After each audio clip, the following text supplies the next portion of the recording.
Welcome to the Radical World podcast. My name is Jose Leal, and we're going to have one of our radical conversations today. Our guest is Tim Lockie. And I don't like to say guest because really we're just going to have a conversation. So, I'm family already, right? family, give me a hug. Give me a hug. Um, so, Tim, thank you for joining us. I know we had a bit of a schedule conflict with you for our time an hour ago, but we're still happy that you were able to join us because I think this is a conversation I've been looking forward to and would really like to dig into how you see much of what we see as well, but from a perspective that maybe has a different language and also you're seeing it from within organizations and we're kind of looking at it from within people. But I think the conversation is going to be great nonetheless. So tell us a little bit about what you do and how you do it, and then let's dig in. Yeah, I mean, what a great opener that our technology failed us, right? And so my apologies for missing an hour ago, and I'm so glad that we could still make this time work. My name is Tim Lockie. I'm the CEO of the Human Stack. I've been in nonprofits my whole adult life. Really, I can tell you what I care about is making the world better. I'm not saying I do it well, but it is what I mean to do. So I'm at least failing at something I think is important, right? So that and as I was working in nonprofits, the place that I was best was at the data level and the technology level, and I just kept seeing over and over, especially in the early aughts, how much of a difference something like the difference between pop mail and IMAP, right? Like just everyday things now made a huge difference in organizations if they got it right. And after working in an organization for about 10 years, I started Now It Matters, which was a company focused on helping nonprofits use Salesforce. Really liked the platform. I became an MVP, traveled the world talking about Salesforce, worked with organizations that were 4 people down the street from me in Bozeman, Montana, all the way to large international NGOs that are, billions of dollars serving hundreds of countries across the world. I don't think it's actually hundreds, at least over 100. Lots of countries. Doesn't matter. Right. So in 2019, though, it all kind of came to a screeching halt. And I had this Jerry Maguire moment. Did you ever see that movie? Yeah. Okay. I had this Jerry Maguire moment when I was at a conference and somebody put up a slide that said 90% of organizations, and this was a nonprofit study, 90% of organizations collect data, but only 5% use that data to make decisions. And it felt true and wrong, right? All at the same time. And I looked around the room at other partners of mine, competitors, but friendly competitors that I knew well. And I realized we all know that this is a huge issue and none of us are really doing anything about it. So we're often the second largest expense of a nonprofit, a new CRM. And it was like, I had this moment where I realized if I knew that they only had a 5% chance of using the technology, like actually doing what they intend with it, Right. would I do this the same way? And I just realized I can't live with myself doing this. So I spent the next 6 months figuring out a different way to introduce organizations to technology. I lost that business in pursuit of helping organizations do this because it was a new category. And I eventually started the Human Stack as a way to say the real issue with technology is actually human. The problem is tech, but the solution is human. And actually the problem is that 50% of information systems are human and 50% are tech. And the way I describe that is if the tech stack solves human problems with technology, then we need a human stack that solves technology problems with humans. Because for most of humans, technology is the problem, not the solution. So that's what I do. That's why it's called the Human Stack. And that leads us to our topic today, which Carlos is going to throw right on the bottom right now. 5, 4, 3, 2. Okay, it didn't work. Oh, there it is. There it is. Yeah. How we change technology.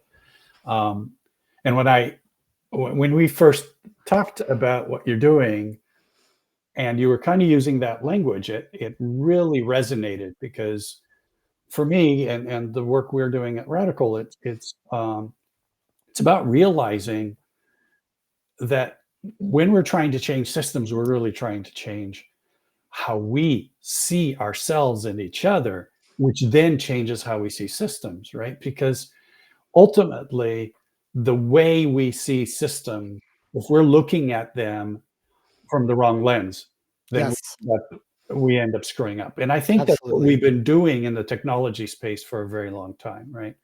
We've been building technology and forcing people to use it, right? I mean, That's well said. Yeah, exactly. And um, sorry, you're just resting there, so I'll say more after you go. no, I was just going to say it speaks to the stuff we're seeing at the structural level, not just the technology level, but the organizational structure level. Same thing. It's as if what you're talking about on the technology front is really sort of happening across all of the domains, right? And technology is especially egregious because it's touching everybody in almost every moment nowadays, right? Yeah, But it's really that kind of conversation, right? I think that's exactly right. And I think what it took me years to understand is that because it's zeros and ones, right? Because technologies like digital technology was mostly what we're talking about here. Digital technology is just a big calculator. It just is calculating true false statements. I mean, I don't understand how a true false statement can create an audio signal that goes across the world and is live. Like, it's just crazy that it works. But at the end of the day, it is just zeros and ones, true false. And so for a while, I wondered how important, like, is the human stack? Is it just marketing? Is there something real behind it? And I ended up concluding, no, it's real because the base code of humans is not true false. It's not, zeros and ones. It's belonging. It's in or out, right? Am I in this group or out of this group? That search for significance, for belonging, it is so core to who we are. You don't have to teach kids how to trade, how to lie in order to fit in, right? Like, they'll trade truth for belonging every day. And that's just because that's how important it is. And as I looked at the way that we approach technology, it's like we shed all of what we know about humans and we just assume that humans are an extension of the technology, Right. and that when we do a technology project, humans are just another task or milestone that we need to complete. And that leads to a lot of really major problems at the outset that are very hard to recover from. And so I think that we align on that way. And you're right. It's not just technologists, it's everybody in organizations. Right. And for us, we see meaning even before belonging, because very often what we use as our means of who do we want to belong with is what is meaningful for us, Yeah.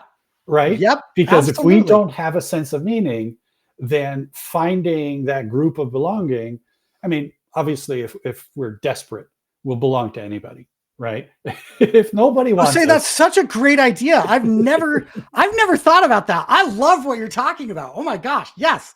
You're exactly right. At nonprofits, I know I just interrupted you. I'm sorry. I got really no, excited, but this is it. at Yeah, nonprofits, you are going there because what they're doing means something to you, right? exactly. And so I think that this is even more true in nonprofits than it is in for-profits because they're impact focused on making a difference in the world.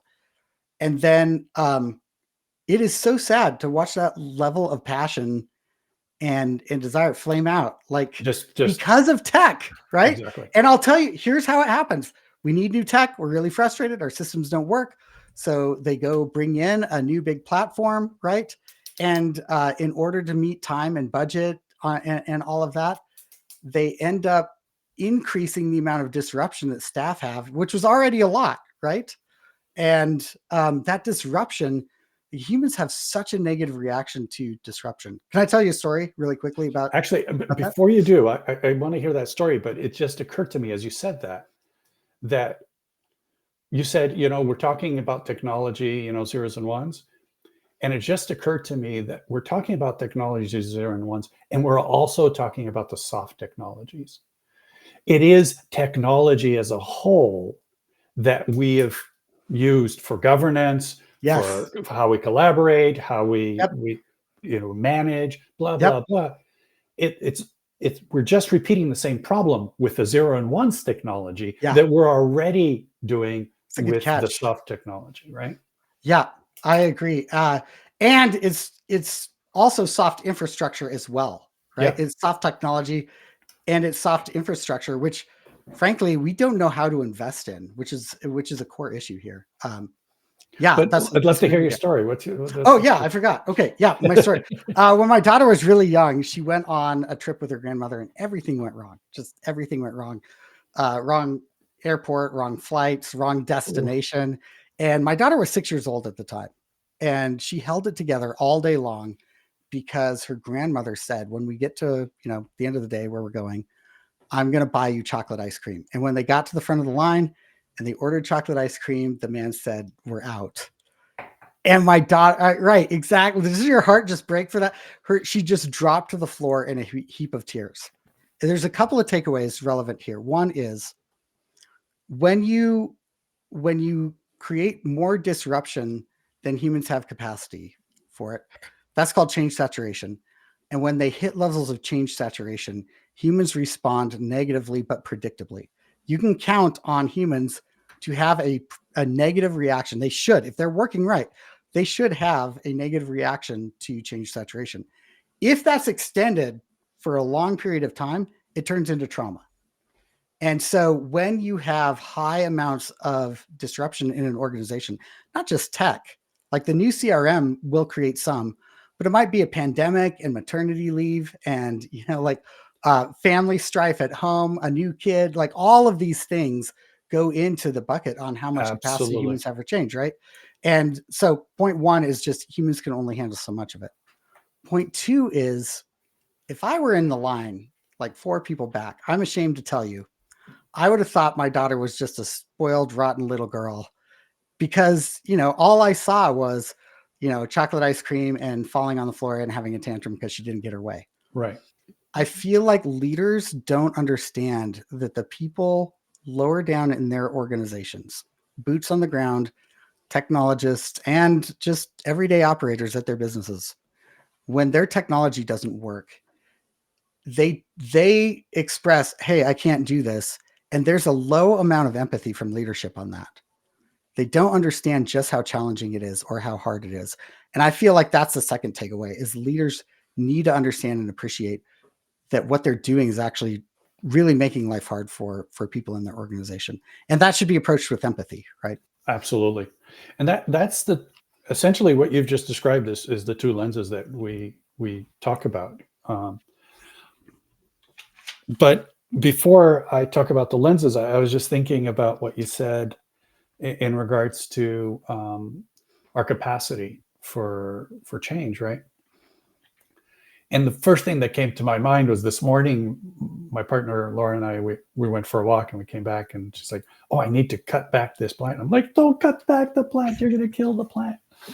And because she loves to keep things like orderly. And I'm like, "No, let it be." And wait, what kind of plant is this? Like, is this a big plant or a house plant? It's a fairly large plant. It's probably about 4 foot tall. It's outside on the patio, and it's some kind of bamboo. I forget what it's called. Okay. Some ornamental bamboo or something like that. And so it can go kind of crazy, but she's already cut it back a little bit. But the point is that it's not just humans, right? When we change the light, when we change the water, when we change, the exposure to it, the humidity to it, all of life needs some level of stability, right? We don't see ourselves as life anymore. Ooh. We see ourselves as something outside of what life itself is, right? Yeah. Yep. Like if I put pressure on this thing, yeah, it gets stressed. Right. Yeah. Isn't it amazing that we use the word stress in physics in the same way that we do stress in human beings? It's the formation of us, right? Yep. And when we create stress for a plant, it starts to disease and die. Too much stress for a plant does that, right? Yeah. You're right. But I can say, well, I gave it enough water, or not too much water, not too little water. But I don't know if Laura's been cutting the heck out of it, right? I Yep. don't know if the other insects have been at it in the roots. I don't know if there's a fungus. I don't know if there's, all kinds of other things that could be happening that are detrimental to that plant, to that life. And that's what happens to us as human beings, like you said, like as a manager of an organization. And I don't see how much shit you've got at home. Yeah. I don't see that you've got a mortgage that you're struggling to pay. I don't see that you've got a tax debt that you haven't been able to pay and you're paying, like all of those things are stress, right? And That's every such a single one great of those, point. Yeah. Keep going. I was just going to say, every single one of those adds up to levels of stress or change, right? Because change, when it's from the outside, it's stress, right? Because I'm going down one path and you asking me to change my path. Yep. That's stress. You're literally forcing me to change paths, Yep. right? Now there's getting me on board and getting me to figure out where we want to go. That's different than you coming down and saying, by the way, tomorrow we need to start using this new CMS. And Yeah. you, like it or not, that's what we're going to use. And let's get everybody trained. Yeah, it's so true. And that is disruption, and that disruption accumulates. Here's where things get really interesting, and especially thinking about exponential and the root of that, which is radical, right? So as I think about that, a couple of thoughts occur. One is community is the hidden X factor that Western culture doesn't get, because 100. when you start accessing collective use of and create community, the things humans can do together is so astonishing, even in the face of a high amount of disruption. In other words, you can use community, and not, in a positive sense. Community will create capacity for change, and it's just amazing how it does that. The second thing is, if you time the disruption or the stress, as you're talking about, if you time that regularly, that's called exercise, and you create capacity. Like, this is one of the things that's so interesting about humans, not just physical capacity by lifting weights or whatever, which is right. Mm-hmm. Weights are a form of disruption. But if you actually regularly create ways of working together and experiencing disruption in predictable doses of here's how we're changing, you create capacity for change in organizations, right? And if you don't do it that way, you restrict the capacity that it has. And so the decisions that we make on how we introduce change to decrease disruption, maximize capacity, and start building that, the amount of what that organization can do 2 years later is completely different than if you just throw it all up front, stay on time, on budget on the project, finish, Right. create a bunch of tech trauma, and then people go to spreadsheets because they're comfortable with them, right? So which is the outcome. Yeah, I love that. I've been using my CMS just fine. But when it doesn't work well, I use my spreadsheet to back it Yep. up. Yeah. Right. And how often Exactly. have we seen this? Right. Yeah. Exactly. Yeah. Um, yeah, couldn't agree more. And I think, back to the lenses conversation, because part of what we recognize is that there's a worldview with which organizations and people in leadership in organizations see employees, which is we're here to control the environment, to control the tools that you use, to control the way you use them, to control blah, blah, blah. And in essence, there's this mindset that we don't build an ecosystem for you to live in and work in. What we do is we regulate everything that needs to happen, and we give it to you in with this mindset that it's our job to give it to you because we're in charge. And so it kind of changes this idea of working together, right? Which is what is our human nature, as you described, community, right? To this role of being subservient to some structure, to some technology, to some model that is more about telling us what to do than engaging us in the doing and being communal about it, right? There's so much there to unpack, and I really like it. And there's some mysteries around that as well. So, a couple of things that I've discovered along the way. One is, and as what you're saying relates to technology, we don't have an adoption problem in technology. Like, adoption is a family system word, and we are in performance cultures, especially in exponential organizations, right? This is the Olympics of organizations. This is where we're trying to get 10x the results. And in order to do that, you have to have high levels of performance. And so part of what I think is really interesting in what you're talking about is how do you combine meaning, belonging, and performance in a way that creates outcomes that go beyond command control structures. So, and I think that it becomes very interesting how you do this. And we're now way outside of what I usually think about. So Right. I'm probably going to say it badly or something. I know power is involved to some degree, and power needs to be used well, but accountability is also involved. Accountability and responsibility do have to go together in a way exactly that are in alignment. And the amount of people responsible to execute needs to be less than the people that are accountable for the outcomes. Just pure numbers and outcomes, like the way it works, right? I mean, a great example of this is coaches. Like, coaches don't even play, but they're accountable for the game. They lose the game, it's the coach that lost it, right? They never even stepped foot on the game or on the field. Right. And so I think that there's a lot to unpack there about that. And then when it comes to accountability, though, we view accountability as often we viewed it as a critical or a command, or instead of recognizing that in terms of behavior, recognition of people doing what they're supposed to do and highlighting that and saying that collectively, like, hey, you killed it out there, thank you.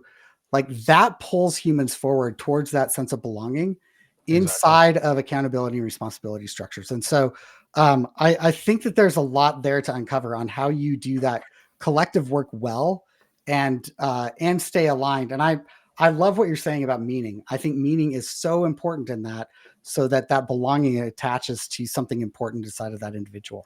Right. And two things come from that. One, becoming and impacting. So, meaning, right? Impacting is us acting in the world, right? Mm-hmm. What do we act on? The stuff that's meaningful to us. Yeah. What do we belong to? People who think that both our stuff is important and that the doing is also important, Mm-hmm. right? Yep. We gravitate to people who see the same meaning and the same impact that we want to make. Yep. Right. Yeah. The performance we call becoming, and becoming is really from a psychological neuroscience perspective is really, how do I motivate myself to do better? Not as a conscious effort, but as an organism.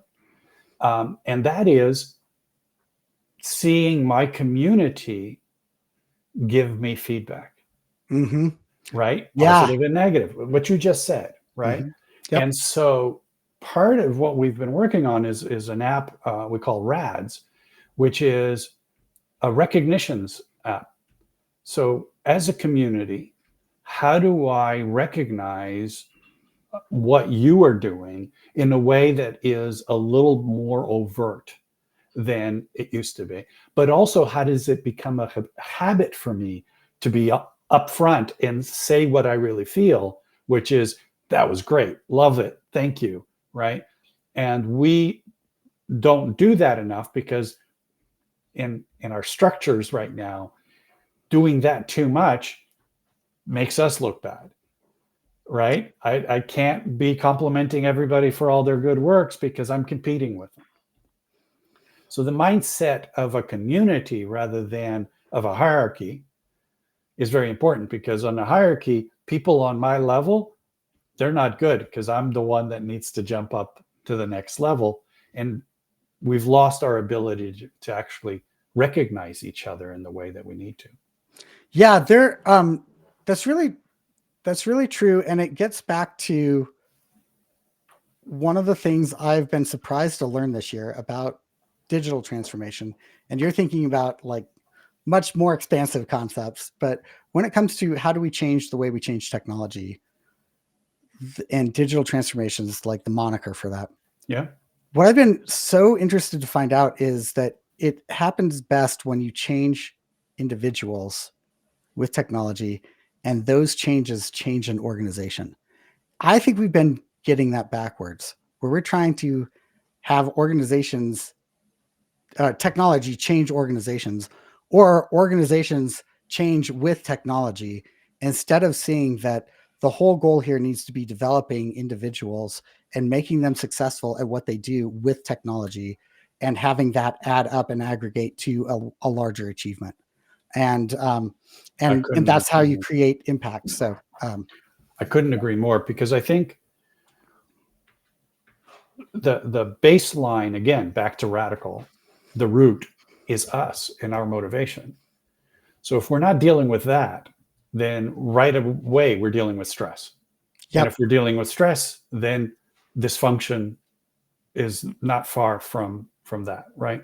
Yep. And so when I've done it myself, I'm sure you've done it much more than I have, but the introduction of a new technology and rollouts and engagement levels and performance levels and all of that stuff, and it can take years to do some of this stuff. It can, and it should. Actually, the problem is that it doesn't often enough take years, and they're trying to squeeze it into weeks or months instead of saying we can do the tech staff in really fast, but the human stack, it's going to be quarters and years. That's the way humans change, and just letting it be that way. So we're running into a bit of a time here. Otherwise, I'd talk to you for another half an hour. I would love to. This is all amazing. So that said, because we've played with two different kinds of languages and sort of a broader scale, what do you think is the trajectory in what you're doing, which is new ground? You're breaking new ground in thinking about tech from a human stack rather than a tech stack. What does that take, and where does that lead us? Yeah, I think that in the tech world right now, the big question is AI. And I think that I'm glad for the human stack to exist now, because one of the questions that comes up a lot is, in generative AI, that sounds so human, it's easy to get lost in the tech stack and the human stack. And like, what is this? Because it sounds so human. And so I actually feel like the base code answers that in a way that is important. So one thing it does is it grounds us in technology that is solving true false questions. That's not human stack, that's tech stack. And it can be wildly successful and speak with us so well that it falls into the uncanny valley and maybe even out the other side, right? So that's amazing. So that's the first thing I would say on that.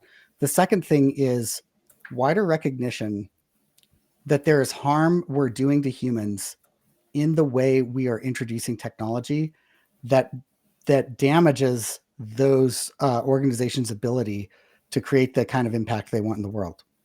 And so it's in everybody's best interest to pay more attention to how can we do this in a way that creates better outcomes and more success for the humans at the organization and also for that organization. Because at the end of the day, I really care about Nancy in Connecticut, right? Who's just been Right. at this organization for so long, given her heart and soul, doing so much for it. And people don't even recognize how valuable and important she is.